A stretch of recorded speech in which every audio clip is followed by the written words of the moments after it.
Derechos humanos de las mujeres en el Islam siempre han sido vulnerados y tratados de forma disminuida. En los países que lideran los musulmanes se rigen por la ley islámica o Sharia, la cual establece un sinfín de castigos crueles a la vista de aquellos países occidentales que constituyen la mayoría del mundo.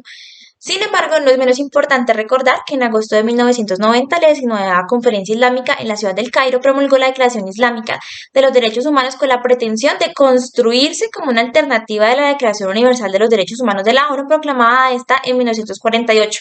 Claro está, siempre en consonancia de la Sharia islámica, la cual está basada en la fe y la religión. De allí que los crímenes y castigos estén estipulados en esto. Los castigos impuestos por la Sharia han sido repudiados por la mayoría del mundo, puesto que se consideran crueles y deshumanizados, respecto a que se realizan día a día, tales como mutilaciones, ejecuciones, de igual forma la mutilación genital femenina o ablación del clítoris. El Islam tiene principalmente dos interpretaciones, el de los sunitas, siendo estos los más ortodoxos, propia de los talibanes, y el de los chiitas, siendo un poco más flexible en cuanto a las prácticas y prohibiciones del Corán, ley suprema de ellos. En la práctica de la ley del Islam se ven disminuidos los derechos de las mujeres, dando por cierto que en el libelo de esta se habla de derechos por iguales, dignidad, libertad económica, entre otros. Aún así, en la práctica, las mujeres están siendo reducidas como personas. Un ejemplo sencillo es la distribución de la herencia, ya que solo pueden recibir una tercera parte sobre la que recibirían sus hermanos varones. La ablación del clítoris buscando la reducción del placer. Ellas pueden ser hijas, esposas y madres, no se les puede volver con alguien diferente a su esposo o padres, o en su defecto con su hermano varón, en la calle, y siempre deben salir acompañadas por un varón de su casa.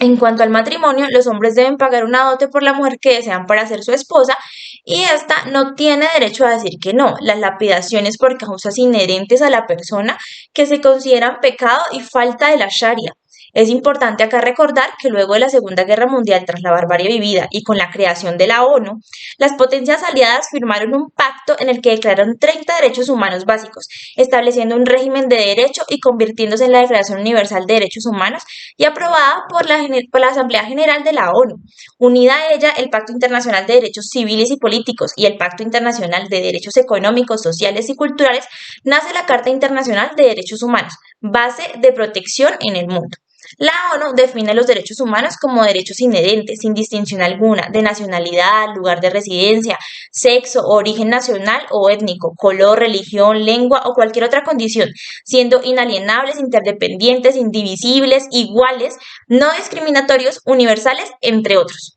En este orden de ideas se puede concluir que la reducción de la mujer es evidente y que las prácticas que establece la ley penal islámica es desproporcionada ante las conductas que originan dichos castigos y que en general violan los derechos humanos con los que nace cada persona, como el derecho a la libertad no solo de expresión, de locomoción, se les niega incluso el razonamiento del que todo ser humano debería gozar, pudiendo hacer uso de todas sus facultades. En este punto me voy a centrar en la ablación del clítoris a todas las mujeres. Considero que es una de las cosas más repudiables para nosotras como mujeres occidentales que somos. Les quitan el derecho a la igualdad de sentir, de elección, pues una de las razones por las que le realizan es que asegure la virginidad hasta el matrimonio, pero también siendo una acción cruel y que puede tener implicaciones tanto físicas como psicológicas, práctica que viola de forma directa el artículo 5 de la Declaración Universal de los Derechos Humanos y el artículo 3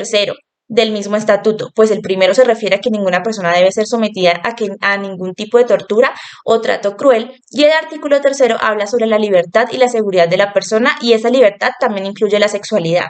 Pensamiento, placer en cuanto a la seguridad puede ocasionar infecciones u otras afectaciones a la salud de la persona a quien se le ha practicado. Es entendible que hay unas regiones del mundo en el que la religión es predominante y que conlleva el desarrollo de prácticas o costumbres para la comunidad que lo rigen,